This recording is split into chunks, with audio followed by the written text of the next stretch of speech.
Hello, എല്ലാവർക്കും പുതിയൊരു വീഡിയോയിലേക്ക് സ്വാഗതം. ഇന്ന് ഞാനിവിടെ നത്തോലി പീരയുടെ റെസിപ്പിയാണ് കാണിക്കുന്നത്. അപ്പോൾ ഈ ഒരു കറി തയ്യാറാക്കാനായിട്ട് ഞാനിവിടെ 1/2 കിലോ നത്തോലി നന്നായിട്ട് ക്ലീൻ ചെയ്ത് വാഷ് ചെയ്ത് എടുത്ത് വെച്ചിട്ടുണ്ട്. ഈ ഒരു കറിയിലേക്ക് പുളിക്ക് ആവശ്യത്തിന് പച്ചമാങ്ങയാണ് ഉപയോഗിക്കുന്നത്. അത് ചെറിയ കഷ്ണങ്ങളാക്കി അരിഞ്ഞ് ഒന്ന് മാറ്റി വയ്ക്കാം.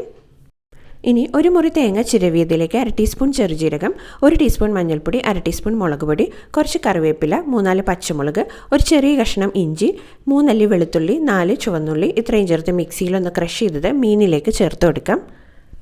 ഇനി ഇതിലേക്ക് പച്ചമാങ്ങ അരിഞ്ഞതും പാകത്തിനൊപ്പം കുറച്ച് കറിവേപ്പിലയും 1 സ്പൂൺ വെളിച്ചെണ്ണയും കൂടി ഒഴിച്ചൊന്ന് മിക്സ് ചെയ്തിട്ട് അടച്ചു വെച്ചൊന്ന് വേവിച്ചെടുക്കാം. ഇതിലേക്ക് വെള്ളം ഒഴിച്ചു കൊടുക്കേണ്ട ആവശ്യമൊന്നുമില്ല. ഇത് ചൂടായി വരുമ്പോൾ ഇതിൽ നിന്ന് തന്നെ വെള്ളം ഇറങ്ങി വന്നോളും. അതിൽ തന്നെ ഇത് നന്നായിട്ട് വെന്ത് കിട്ടിക്കോളും. ഏകദേശം ഒരു 10-15 മിനിറ്റിനുള്ളിൽ തന്നെ ഇത് നന്നായിട്ട് വെന്ത് കിട്ടിക്കോളും.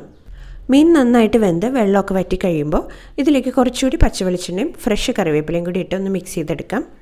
അങ്ങനെ വളരെ ടേസ്റ്റി ആയിട്ടുള്ള നത്തോലി പീര അഥവാ കുഴുവത്തോരൻ തയ്യാറായിട്ടുണ്ട്. അപ്പോൾ മറ്റൊരു വീഡിയോയുമായി വീണ്ടും വരാം. Thanks for watching.